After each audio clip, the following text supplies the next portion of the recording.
এরপর কি বের হইতেছে দেখেন, দেখছেন নাকি? জোরে বলেন কি?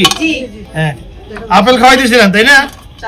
বলেন এই আপেলে কোনো সুবিধা হবে? আমার হাতে যে পিত্তথলিটি দেখা যাচ্ছে, আমরা এইমাত্র ল্যাপারোস্কোপিক পদ্ধতিতে বের করে নিয়ে আসলাম। আলহামদুলিল্লাহ, এটাই হচ্ছে পিত্তথলি পাথরের সর্বাধুনিক চিকিৎসা। বাট দুঃখজনক হলো সত্য যে এই রোগী আপেল থিওরিতে ছিল, অর্থাৎ প্রতি সপ্তাহে 10 কেজি করে আপেল খাওয়ার যে অবৈজ্ঞানিক একটা চিটিং ট্রিটমেন্ট প্রক্রিয়া বাংলাদেশে শুরু হয়েছে, তারই একজন ভুক্তভোগী হলো এই পেশেন্ট। ওনাকে যে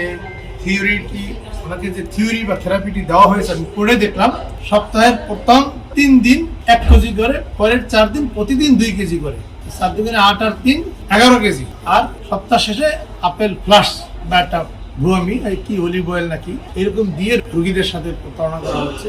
মেসেজ হলো যে আপনারা কখনো এই ধরনের প্রতারণায় প্রতারিত হবেন না। এটা সারা বিশ্বেই কিন্তু এই ধরনের একটা চক্র থাকে, মানুষকে ভুল বুঝিয়ে চিকিৎসা দেওয়া হয়। যাই হোক, এই ধরনের রোগী আমরা প্রায় পেয়ে থাকি। শুধু আপেল থিওরির সাথে যুক্ত তা না, এরকম আরো বিভিন্ন ধরনের অবৈজ্ঞানিক চিকিৎসা প্রয়োগ করা হয়, বাট আলটিমেটলি রেজাল্ট কিন্তু জিরো। এই ধরনের চিকিৎসা কারণে যারা খুবই দুর্বল হৃদয়ে, মনের ভিতরে ভয় থাকে যে অপারেশন করতে চায় না, অপারেশন করলে কি হবে, এই যারা একটু বেশি ভীত তাদেরকেই এই চক্রটা ধরে এবং তাদেরকে এই ধরনের মিথ্যা বা ফেক ট্রিটমেন্ট দেওয়া হয়। আলটিমেটলি যে রোগীর যে চিকিৎসা, যে সর্বাধুনিক পদ্ধতি, সেটাই নিতে হবে। তাহলে আমরা একটু দেখি যে আসলে ওনার পিত্তথলিটা আমরা কেন অপারেশন করলাম।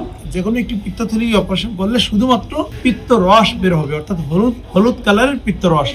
এই রস বাদে যদি অন্য কিছু পাওয়া যায় সেটাই হচ্ছে রোগ বা ডিজিজ। সাধারণত পিত্তথলির পাথরের রোগ, সুতরাং স্টোন বা এটাই স্বাভাবিক। আমরা একটু পিত্তথলিটা ওপেন করছি, দেখেন এই পিত্তথলিটা ওপেন করলাম।